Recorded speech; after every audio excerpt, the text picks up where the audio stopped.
Hallelujah. Thank you for tuning in to this week's RLM Pirate Talk. I'm Brandon the Pirate, and this week we're going to be talking about Bible bliss and the ecstasy of knowing the scriptures and knowing the written word and the living word and what it is to be made full, to be saved, and to be ecstatic in our worship and ecstatic in our relationship with God, living and active and breathing, full of power and wisdom and revelation, counsel, might, knowledge, fear of God, and Holy Ghost sovereignty. Hallelujah. Manifesting as living beings. Amen. And so, for a long time I've heard people like Paul Keith Davis and Bobby Conner, who has practically got the whole Bible memorized, talk about you need the Word of God as the foundation so you can fly higher in the Spirit. And, I agreed with that. I mean, doctrinally, it's as sound as it gets. But, that the whole Word of God, the 66 books that we have canonized in the Bible now, which are, all God-breathed, like it says in Peter, the Scripture is God-breathed, ruached, and given for correction, teaching, training in righteousness, which is spirituality, how to be a spirit being. Hallelujah. And from a spirit being become a living being. Scientists have discovered that blood is actually congealed light. Hallelujah. Adam and Eve, before they fell, their blood was liquid light.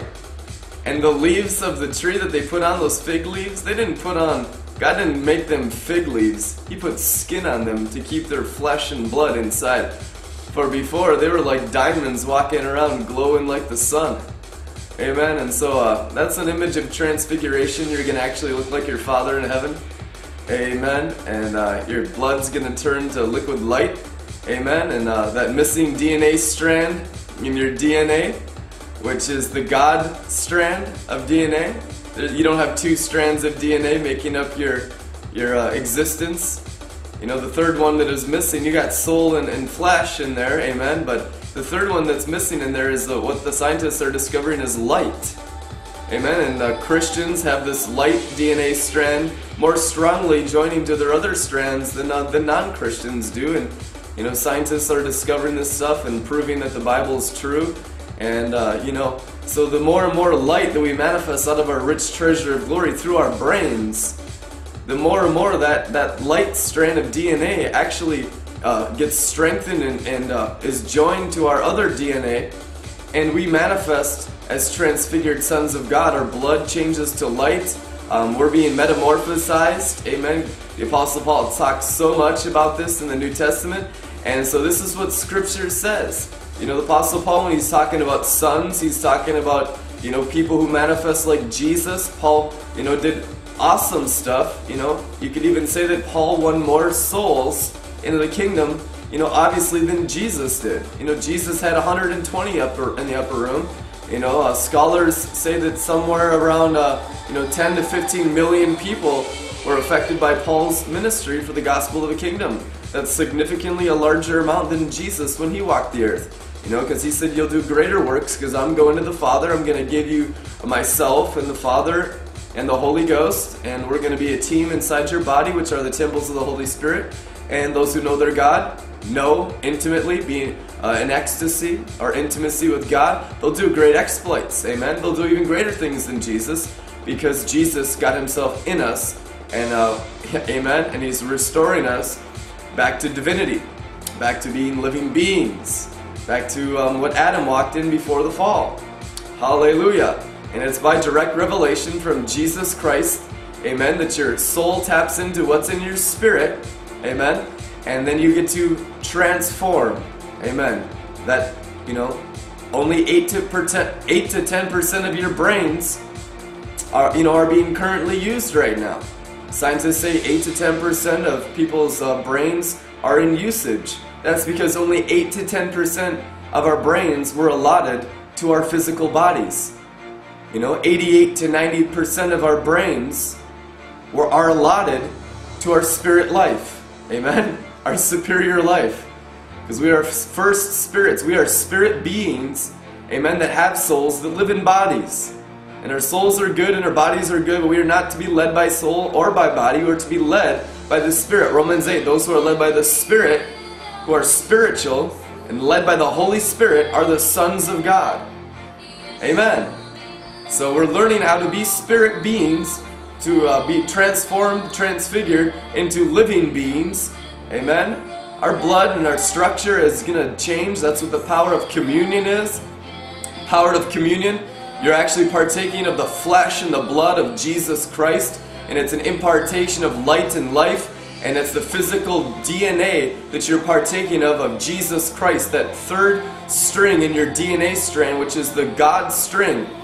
You know, God created us triune beings. He's a triune being himself, Father, Son, and Holy Spirit. Man is triune, spirit, soul, and body. If our spirits have been dead, they're being resurrected, and as our spirits are strengthened with might, with the Holy Ghost working in our inner man, amen, building us up in our most holy faith, praying always in the Holy Spirit as spiritual beings, amen. We're going to take predominance over our souls and our bodies. We're not going to be limited to what our thinking is, or for what previous generations' thinking is, or for what the limitations of the abilities of the body, our flesh, bones, and blood are, but we will be only limited to the unlimited anointing of God the Father in us, flowing through us as a river of life. Amen. Gardeners. How do you think Adam, as one man, tended the garden of the whole earth? Well, he wasn't limited to his outward abilities. He was a spirit living being, spiritually looking like the Father. Amen. His skin looked like the Father's skin. His eyes looked like the Father's eyes. He looked like the Father in every way. And he had relationship with Father. He walked with Father in the coolness of the day. How did a voice have footsteps? But he could hear the voice in the garden as the Lord spoke to him. You know, these are some mystical aspects that we must understand and have revelation of by having relationship with God inside our bodies. We don't want to just have a relationship with God with some, God that's so far off in outer space that it's like we have to press in just to talk to him. No, God is closer than the air you breathe. God is in you. You are one spirit with him in the Lord. Your entire DNA makeup as a Christian has changed. You're not fallen anymore. You're not under the curse of the law. You're under the blessing of grace. Hallelujah. Shaka. Amen. And in this covenant you drink yourself silly on the finished work and manifest as spirit beings, as living beings. Hallelujah. Revelation 21 verses 6 and 7. Sonship is produced by drinking. Keep drinking.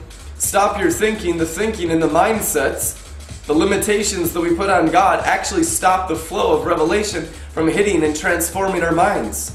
But the Apostle Paul says, be transformed by the renewing of your minds. Be washed with the water of the Word.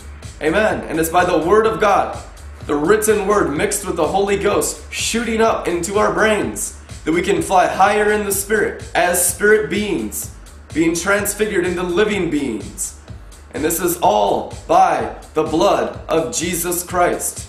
Amen. That's why when you wash the images that are in your mind of sin, sickness, disease, different filths, dust that you brought in through your eye gates, nose gate, mouth gate, ear gate, or touch gate, that dust, you wash out those images with the blood and it turns it into white light, for the blood is enough to remove all iniquity, all transgression, all sin, amen, out of your life, and to cleanse you from all unrighteousness. Amen. The blood is enough to transfigure us into the exact likeness and image of our Father in heaven. For our skin will turn to diamonds rippling with fire. Our blood will turn and holy into light, liquid light, like it was before the fall. And we are being changed into His image with ever increasing glory by the Spirit of the Lord, by His presence burning in our lives. And this is really parabled in the caterpillar turning into the butterfly. The caterpillar is food for the birds of the air. Too many Christians in the body of Christ are just birds for the fowl of the air. But we must metamorphosize in that cocoon, which is like the glory wrapped around us, staying in the fire of God. So our structure is changed, the DNA is changed by fire, the structure and chemical compound is changed by fire of God burning in us and through us, making us exactly like our Father on the outside as we already are on the inside in the Spirit. but it must go through soul and body, blood, bones, flesh, mind, will, emotions, and transfigure us into the image of God the Father on the earth. You can see our faces shifting, shape-shifting from ox, lion, eagle, man, ox, lion, eagle, man. Hallelujah. And we will get the world's attention. For the sons of God are manifesting now, and you're one of them. Hallelujah. So keep eating the Logos and mixing it with the Spirit life in your belly, and you'll manifest and fly into higher places in the Spirit, and have experience and understanding of all the things of the King and His kingdom. In the name of Jesus Christ, be blessed. BAM! 5, 4, 3, 2, 1. Good evening. We take you to the Hotel Martinet in Brooklyn.